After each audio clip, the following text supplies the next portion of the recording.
আজকে সর্বশেষ বাংলা সংবাদে আপনাকে স্বাগত। শুরুতেই সংবাদ শিরোনাম। পদ্মা সেতু পরিদর্শনে গিয়ে হতাশ রেল উপদেষ্টা। ভারতে পালাতে চুক্তি, 11 বাংলাদেশিকে সুন্দরবনে রেখে পালালো দালাল। বাংলাদেশ থেকে শিক্ষা নিতে বলায় খেপে গেলেন নেপালের প্রধানমন্ত্রী। বিস্তারিত প্রতিবেদনে যাওয়ার আগে অনুরোধ করব চ্যানেলটি সাবস্ক্রাইব করুন এবং আপনি কোন জেলা থেকে আমাদের এই ভিডিওটি দেখছেন তা কমেন্ট করে জানিয়ে দিতে ভুলবেন না।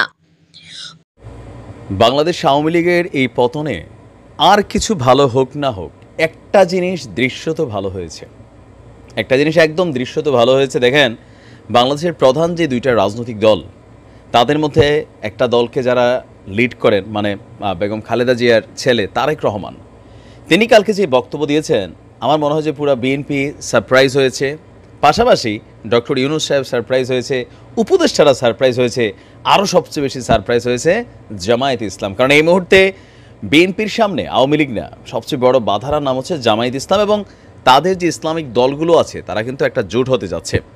একই সুরে কোথাও না কোথাও কথা বলেছেন তারেক রহমান। বিএনপির তারেক রহমান কি বলা যায়, গতকালকে তিনি রাতে একটা বক্তব্য দিয়েছেন। এই বক্তব্যটা ঠিক গত কয়েক মাস যাবৎ আলোচনায় ছিল বা অনেক জনমানুষের আকাঙ্ক্ষা ছিল, তবে তিনি যেটা বলবেন সেটা আসলে আমিও ভাবি নাই। তবে এটা বলার কারণে তিনার জন্য কিছুটা পজিটিভ আছে, তবে দুই টার্ম। নিশ্চয়ই বুঝতে পারছেন যে দুই টার্ম বলতে কোনটা বোঝাচ্ছি।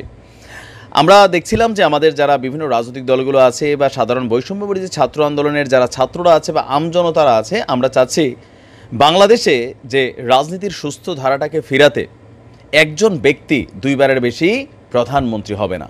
তবে এখানে একটা ওয়ার্ডগত প্যাচ আছে, আমি মনে করি এই প্যাচটারে সরাই দেওয়া দরকার। তারা বলতেছে টানা দুইবারের বেশি প্রধানমন্ত্রী থাকতে পারবে না।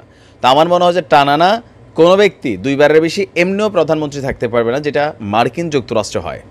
কেন হয়?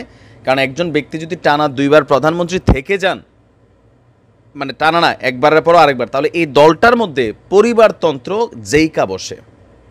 টানা হিসাবটাতে একটা প্যাচ আছে। তবে যাই হোক, মোটামুটি লাইনে আসছে যে দুইবার।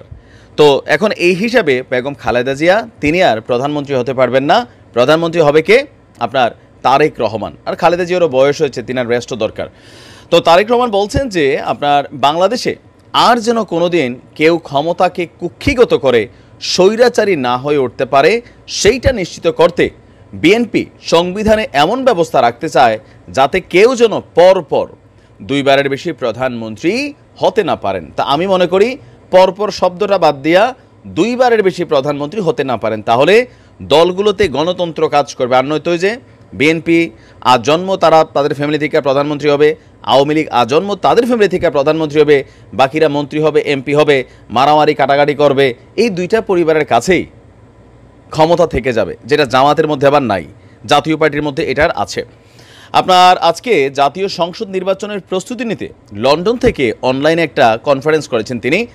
আর ফরিদপুরের নেতাকর্মীদের উদ্দেশ্যে বক্তব্য দেওয়ার মধ্যে তিনি বলছিলেন যে গত 5ই আগস্ট স্বৈরাচার পতনের সাথে সাথে বাংলাদেশের মানুষের প্রত্যাশায় যুক্ত হয়েছে নতুন আশাবাদ, আর পরিবর্তিত হয়েছে ভাষা।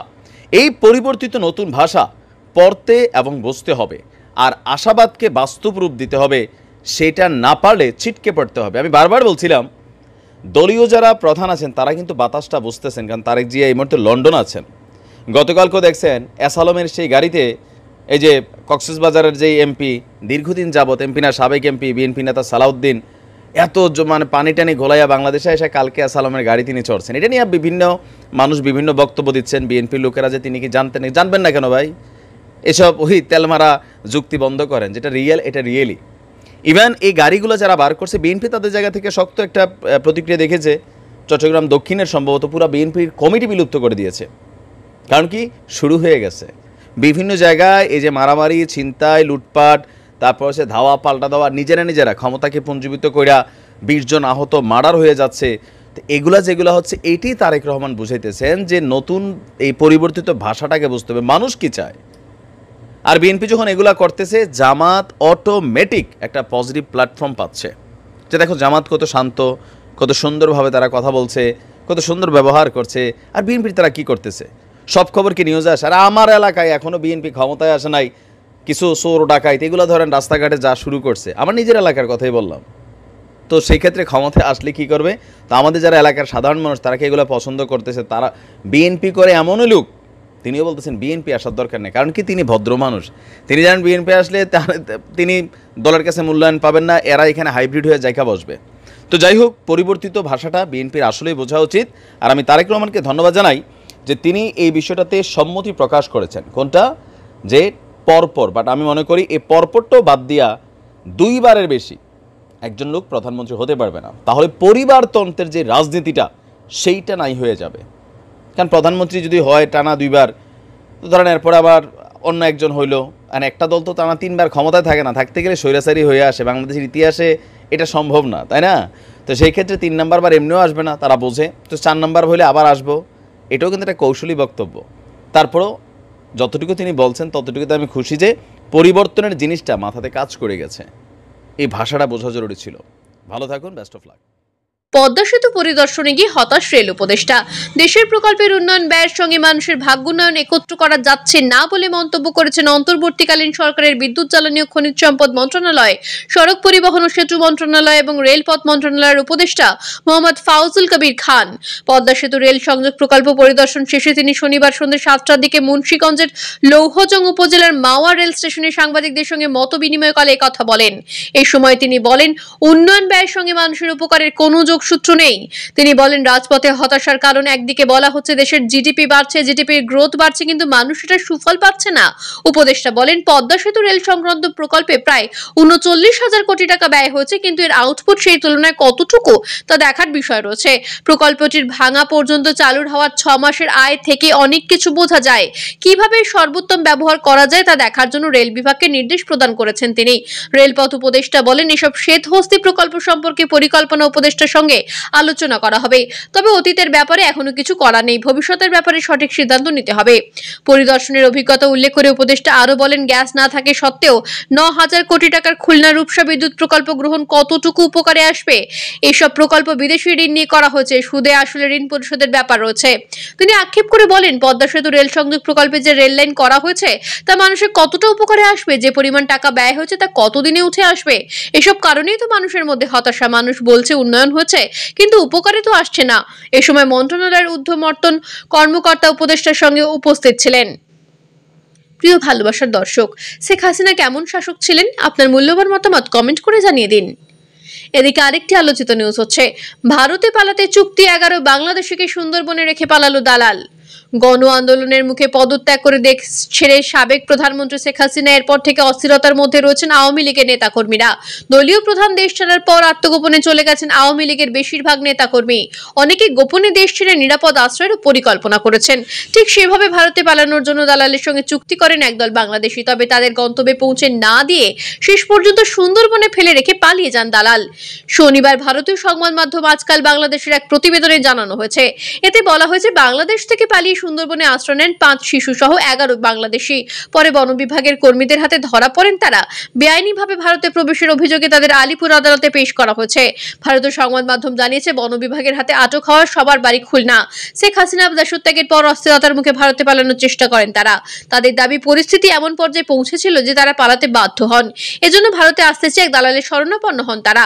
গ্রেপ্তার এক বাংলাদেশি মহিলার অভিযোগ, ভারতে পালাতে দালালের সঙ্গে তাদের 45,000 টাকার চুক্তি হয়, তবে ওপারে নিয়ে জঙ্গলে ফেলে পালিয়ে যান তিনি। জানা গেছে, বন বিভাগের কর্মকর্তাদের টহলের সময় তাদের নজরে আসেন তারা। পরে তাদের সুন্দরবন কোস্টাল থানায় হস্তান্তর করা হয়। তাদের মধ্যে একজন পুরুষ রয়েছেন। তাদের হেফাজতে নিয়েই জিজ্ঞাসাবাদ করতে চাইছে পুলিশ। প্রিয় ভালোবাসার দর্শক, শেখ হাসিনার পলায়নের আপনি কি স্বাধীন? আপনার মূল্যবান মতামত কমেন্ট করে জানিয়ে দিন। অন্যদিকে আরেকটি গুরুত্বপূর্ণ নিউজ হচ্ছে, বাংলাদেশ থেকে শিক্ষা নিতে বলায় ক্ষেপে গেলেন নেপালের প্রধানমন্ত্রী। বাংলাদেশ ও শ্রীলঙ্কা থেকে শিক্ষা নিতে বলায় ক্ষেপে গেলেন নেপালের প্রধানমন্ত্রী কেপি শর্মা ওলি। গত সপ্তাহে নেপালের প্রধানমন্ত্রীকে বাংলাদেশ ও শ্রীলঙ্কার কাছ থেকে শিক্ষা নিতে বলেন দেশটির সাবেক প্রধানমন্ত্রী পুষ্পকমল দহল প্রচন্ড।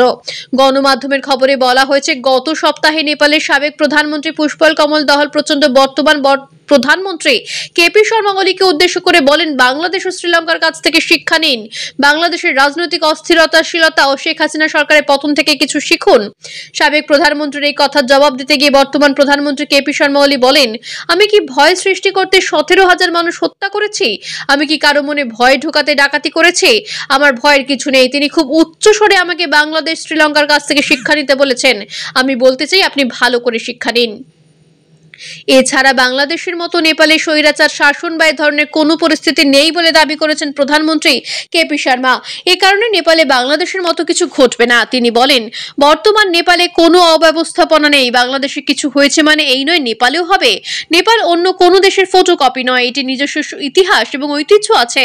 আমরা গণতন্ত্র এবং সংবিধানকে শক্তিশালী করতে প্রতিশ্রুতিবদ্ধ। সিপিএন মাওবাদী সেন্টারের চেয়ারম্যান ও সাবেক প্রধানমন্ত্রীকে উদ্দেশ্য করে বর্তমান প্রধানমন্ত্রী আরো বলেন, যারা গণতন্ত্রের বিরুদ্ধে দাঁড়ায় তারা আমাদের ভয় দেখাতে পারে না। আমি এটা পরিষ্কার করতে চাই, নেপালে অরাজকতা, বিশৃঙ্খলা এবং সহিংস্র রাজনীতি আর সম্ভব নয় এবং তাদের সুযোগ দেওয়া হবে না। সূত্র কাঠমান্ডু পোস্ট। প্রিয় ভালোবাসার দর্শক, আগামী নির্বাচনে আপনি কোন দলকে ক্ষমতায় দেখতে চান? আপনার মূল্যবান মতামত কমেন্ট করে জানিয়ে দিন।